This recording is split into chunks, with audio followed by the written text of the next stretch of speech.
কেমন আছো তোমরা সবাই? আশা করছি সবাই ভালো আছো। আমিও খুব ভালো আছি। আমি শিউলি, আমার নতুন একটা ব্লগে ওয়েলকাম। আজকে সেভাবে কোনো ভিডিওই করতে পারিনি। ভিডিও শুরুতেই তো দেখতে পেলে যে রান্নাবান্নার জিনিস রয়েছে, কারণ রাত্রেই সমস্ত কিছুটাই গুছিয়ে রেখে দিয়েছিলাম। যে সকালবেলায় খুব তাড়াতাড়ি বেরোতে হবে সেইগুলোই ঝটপট করেই রান্নাবান্না করে নিয়েছি। 3টের সময় উঠেছি। আজকে জানো তো কী হয়েছে, আমরা যখনই উঠে গিয়েছি না, বাবু উঠে গেছে। এতটা প্রবলেম হচ্ছিল না, কি বলবো, আরও শুতেও চাচ্ছিল না। এবার যেহেতু বাবুর খাবার আলাদা করে বানাতে হবে, আমাদের সকাল দুপুর সমস্ত খাবারগুলো আমরা নিয়ে আসবো, তার জন্য অনেকটা প্রবলেম হয়ে গেছিলো। মানে খুব তাড়াতাড়ি আমাদের খাবার টাবারগুলো বানাতে হয়েছিল, আর লেটও হয়ে গেছিলো। খুব তাড়াহুড়ো করে আমরা বেরিয়ে গেছি ঘরে থেকে। আর তোমাদের দাদাভাই আবার গেটে গেছিলো, মানে ড্রাইভারকে আনতে, কারণ গেটে মানে ঢুকতেও দিচ্ছিল না ড্রাইভারকে। এবার অনেক রিস্ক নিয়ে তারপর তো মানে ঠাকুরের নাম নিয়ে বেরিয়ে গেছি বাড়ি থেকে। ব্যাগ তো সেরকম বেশি ছিল না, দুটোই ছিল, কিন্তু একটা ভীষণ ভারী ছিল, আর লাল টলিটা সেরকম ভারী ছিল না, অসুবিধা হয়নি। কিন্তু যেহেতু বাবু রয়েছে, বাবুকে যে কোলে নেবে সে তো আর ব্যাগ আর বেশি ভারী ব্যাগ বতে পারবে না। ও তার মধ্যে আবার শুরু হয়ে গেছিল সকাল সকাল বৃষ্টি।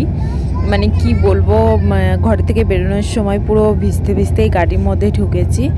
আর কুলিগুলো এবার একদমই নিচে ছিল না, কারণ আমাদের মানে জম্মু স্টেশনটা অনেকটাই মানে ওভারব্রিজ পার করে এই সাইডে ট্রেনে আসতে হয়। আর মানে স্টেশনটা একটু উঁচুর দিকটায়, কেমন যেন গাড়িটা একদম নিচে হয়তো তোমাকে নামিয়ে দেবে লাগেজ নিয়ে। সেইখানে প্রথমে এই সিঁড়ি দিয়ে উপরে ওঠো, তারপরে আরও অনেকটা উপরে উঠে তারপর মানে ট্রেন থাকে। আর আমাদের 2 নম্বর প্ল্যাটফর্মে ছিল, ভীষণই অসুবিধা হয়েছে। পরে অবশ্য সেই প্ল্যাটফর্মে এসে তারপরেই কুলি পেয়েছিলাম।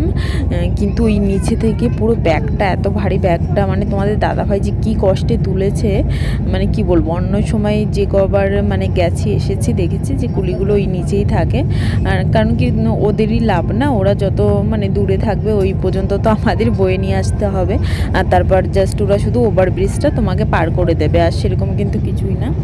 তো মোটামুটি ট্রেনে উঠেও গেছিলাম, ট্রেন ছেড়ে দিয়েছে। তারপর যেহেতু সকালবেলা আমরা কিছু খেয়ে বাড়ি থেকে বের হইনি, আর বাবুকেও কিছু খাইনি, তার জন্য ট্রেনে উঠেই সবার প্রথমে বাবুকে কিছু খাইয়ে দিয়েছিলাম। পরে এই পাশে সব বাঙালিরাই রয়েছে, তাদের সঙ্গে একটু আলাপ হলো, কথাবার্তা হচ্ছিল। মোটামুটি ভালোই লাগছে। এখন বাস একটা দিনের অপেক্ষা, কালকে বাড়ি পৌঁছে যাব। আশা করছি সেইখানে গিয়েই ভালো ভিডিও তোমাদের সঙ্গে শেয়ার করতে পারবো। তো ট্রেনের মধ্যে ভয়েস ওভার দিচ্ছি, একটু সাউন্ডে কোন প্রবলেম হতে পারে। বাবু এদিকে শুয়ে গেছে। আজকের ভিডিওটা এই পর্যন্ত।